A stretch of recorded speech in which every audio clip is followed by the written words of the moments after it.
أعوذ بالله من الشيطان الرجيم بسم الله الرحمن الرحيم. Maka wajar seorang manusia kalau dia berbuat dosa, tapi kurang ajar kalau dia tidak mau mengakui telah berbuat dosa. Hadirin yang dicintai oleh Allah, Assalamualaikum warahmatullahi wabarakatuh.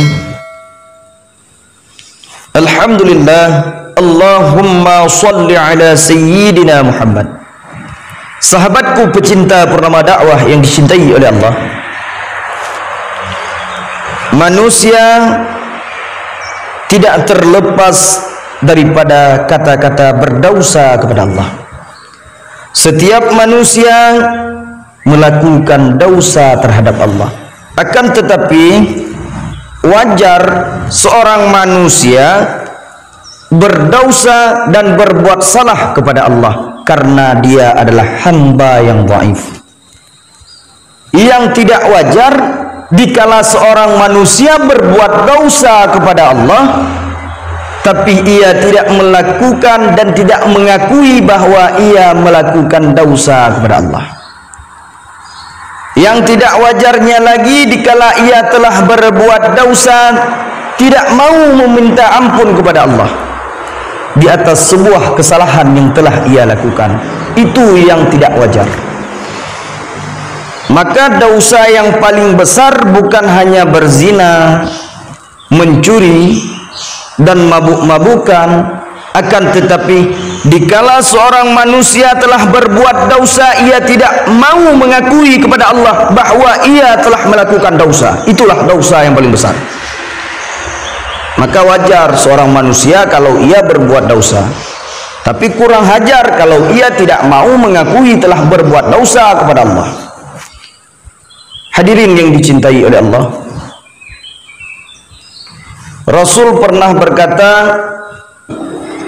ya ayyuhan nasu tubu ilallah wastaghfiruhu fa inna atubu fil yaumi mi'ata marrah. Hai sekalian manusia, bertaubatlah kamu kepada Allah, bertaubatlah kalian kepada Allah dan memohon ampunanlah kepada Allah, karena sesungguhnya aku dalam sehari bertaubat kepada Allah 100 kali. Maka hadirin, Rasul saja dalam satu hari bertaubat kepada Allah 100 kali. Jauh beda kita dengan Rasul. Maka sepantasnya kalau kita bertaubat kepada Allah satu hari 1000 kali diketimbang Rasul. Tapi janganlah sampai kita tidak mau mengakui atas dosa yang telah kita lakukan kepada Allah. Maka makna daripada dosa, makna daripada bertaubat kepada Allah, ruju'u minad dambi, kembali daripada dosa. Dosa yang telah engkau lakukan tinggalkan, kembalilah kepada ketaatan, kembalilah untuk ingat dan memohon ampunan kepada Allah Subhanahu wa ta'ala. Hadirin yang dimuliakan Allah, maka makna taubat, at-taubatul i'tirafu wan nadamu wal i'la'u wal admu ala alla yu'awidan insanu maktarafahu. Orang dikatakan ia bertaubat adalah dikala ia mengakui yang bahwa ia telah melakukan dosa kepada Allah, mengakui di atas kesalahan yang telah ia lakukan. Itulah orang yang dikatakan ia bertaubat kepada Allah. Maka apabila seorang telah melakukan dosa ia tidak mengakui bahwa ia telah melakukan dosa, berarti ia tidak dihitung kepada orang yang bertaubat kepada Allah. Maka hadirin yang dimuliakan Allah, setiap manusia sewajarnya ia berdosa kepada Allah.